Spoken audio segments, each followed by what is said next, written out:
Moshmi, before we cut across to Rahul Srivastava for a larger perspective, I want to bring you in what really happened.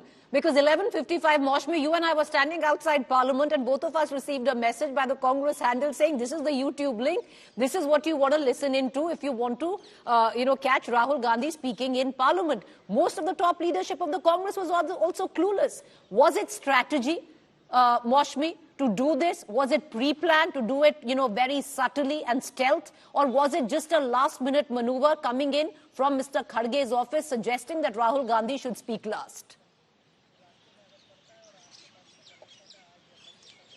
Preeti, even yesterday when I spoke to Gaurav Gogoi, he gave two answers. He said, I could be the first speaker, perhaps Rahul Gandhi could be the first speaker, either of us could be the first speaker. We haven't decided, perhaps we'll decide in the morning. And then there comes a message from one of the senior Congress leaders in the morning at about 9 o'clock saying that Rahul Gandhi is going to be the first speaker. And then as the breaking news runs, come 11 o'clock and by 12, the game has changed. So somewhere, there was a rethink in the strategy and it worked out well for the Congress party, they would say, because it took the steam out of the entire attack of the ruling party, and also, the pinpointed attacks at Rahul Gandhi when he had not even spoken by Nishikant Dubey and other BJP MPs were rendered not so effective.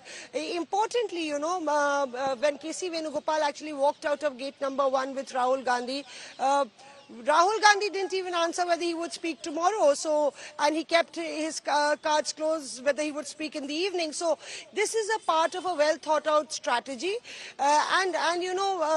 somewhere the Congress party feels that Rahul Gandhi, his comeback to the parliament should be pitched as Prime Minister versus Rahul Gandhi on the final day when the Prime Minister speaks, and that's one reason that tomorrow also we know that Revant Reddy and Hebe Edin would be the speakers from the Congress's side. Rahul Gandhi is heading to Rajasthan.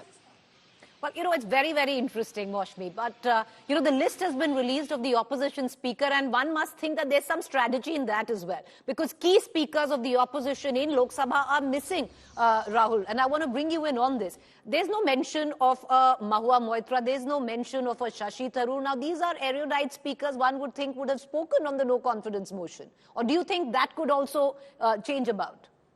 See, I think these things can be changed. I agree with Poulomi that the BJP must have had a rethink on Smriti Irani. If Rahul Gandhi speaks last for the opposition and Smriti Irani after that, it creates a counter for Rahul Gandhi, which can be more without gloves than what a Prime Minister can do. Also remember, if she speaks for half an hour, 40 minutes, it gives the backroom boys of the Prime Minister to create more content for the Prime Minister's rebuttal.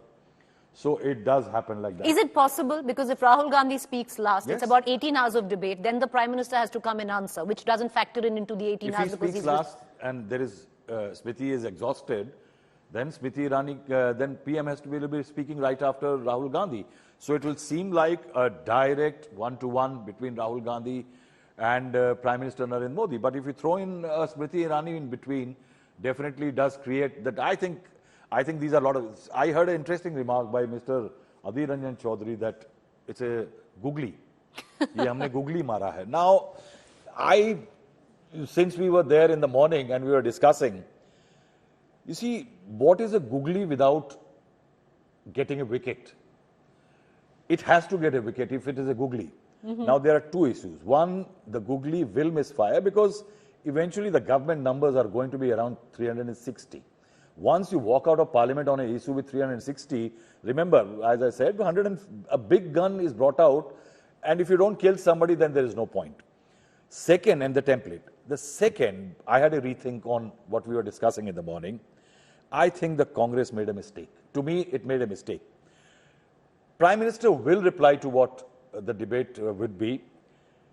For the 2 days, I am finding after the first day, barring Gaurav Gogoi's content on Manipur and Northeast, rest have spoken on everything else but really Manipur. Now, what does it mean? For 2 days, Actually, there is going to be no concerted attack on the central government on Manipur. But the debate was largely on Manipur, to position yourself on Manipur, using it and position yourself across the country. What if Rahul Gandhi had spoken today and BJP had no replies for the next 2.5 days? Means what Rahul Gandhi would have said today would have been in play for the next 2.5 days. Questions would have been asked. Congress could have stood up and asked the BJP that you don't have reply to Rahul Gandhi's questions.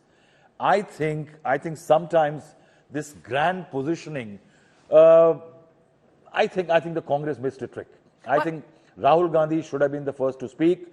2 days, nobody has an answer from the BJP. Nishikant Dubey had nothing to say on Manipur, nothing substantive. Now, if there were strong, potent questions from Rahul Gandhi, somebody who is the only leader who has been to Manipur in the last few days, I think the Congress would have been much better off.